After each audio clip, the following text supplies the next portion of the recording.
Today we're going to look at how to leverage dimensions, an important feature in Microsoft Dynamics 365 Business Central, to improve your accounting analytics. First of all, we're going to take a look at how to set up and create dimensions. So in this example, let's say we've got a company that's looking to easily analyze their sales by territory. In this case, they're in Canada and they want to know their sales by Central Canada, Western Canada, and Eastern Canada.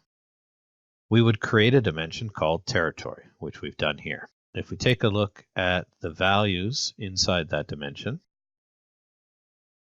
that we've created, we've given three choices: Central, East, West, representing Central, Eastern, and Western Canada. That same customer also wants to be able to easily analyze their sales by product line. So we've created a dimension called product line, and when we drill into that, we see that there are three choices there as well. They have three product lines. All of their products fall into one of these three product lines: detergents, kits, or shavers. So once you've gone ahead and created dimensions, the next step is really to attach them to things so that when transactions are done with those things, those dimension values are automatically posted with any postings. So we can attach dimensions to a fair amount of the master files in Business Central, things like customers, items, vendors, etc. So in this case, we're talking about analyzing sales, so we're going to want to attach to our customers a dimension value where they fall within the three territories in Canada in this case. So if I drill into my customer, the Canon Group, and I navigate over to their dimension values, I see that we've already assigned the territory dimension to transactions with this customer. We've said the value is East, and we've selected same code. That essentially means that a user cannot change the dimension value of any transactions that use this customer. We could have left a dimension value code of East and code mandatory.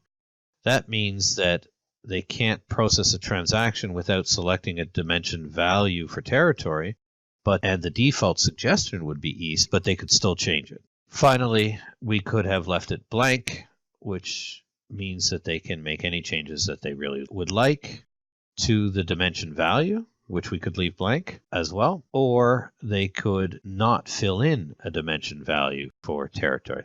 So in most cases, if you want reliable reporting, you typically want to pre-assign the dimension value to something in the system, a customer, an item, a vendor, where possible, and make it same code so that users can't change those values.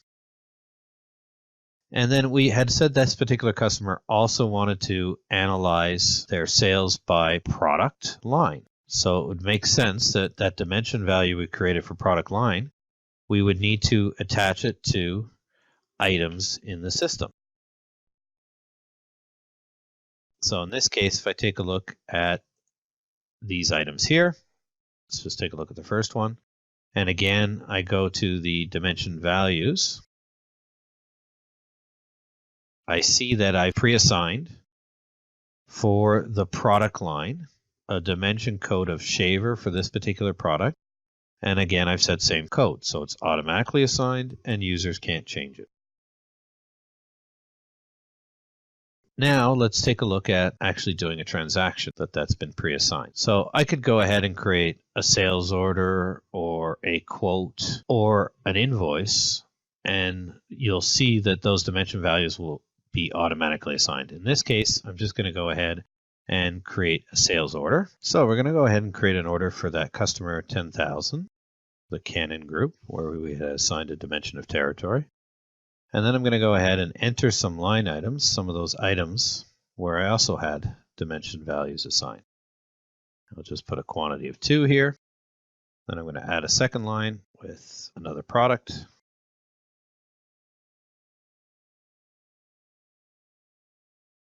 And then if we take a look at any of the lines, we can go to related information and we can see the dimensions. So this particular line automatically has a territory of East assigned, and it also has the product line of detergents. If I look at the prior line and the dimensions that have been assigned there, I see that it's got the same territory because it's the same customer, but the dimension value for the product is different. It's a different product that falls in a different product line.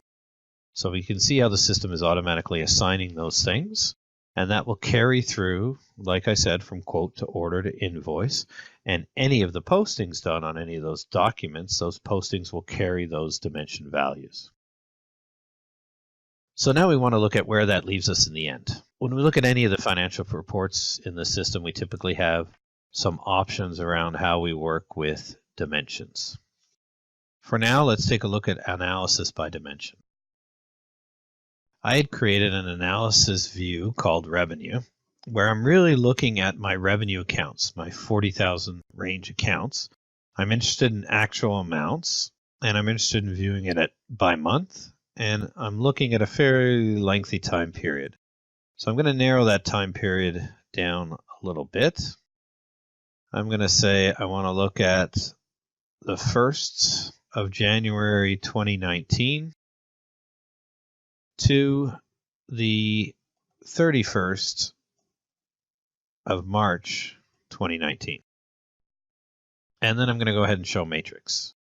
And now this is a pretty traditional view of my sales. I see here that I've got a total amount for the period. I've also got the values posted in my income product sales, my sales revenue account, broken down by month. Of course, I can drill into that at any time and look at the details of those postings. And you'll notice that almost all of them, this is probably a transaction I did before I assigned those accounts, have attached to them a product line and a territory code just as we expected.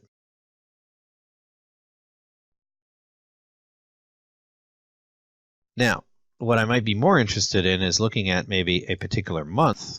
So in this case, I'm just looking at January. And instead of looking at by GL account period, maybe I want to look at it by GL account and territory. And I'll go ahead and I'll show that now. Just let me re-enter my date and we'll show the matrix again. So now I see a slightly different view. I've still got my GL accounts. I've got the same total I'm expecting, and I've got my amounts broken down by territory. And we can take that one step further and we could look at it by territory and product line, which is really what our customer was looking to accomplish in the scenario we discussed today. And I'll show that matrix.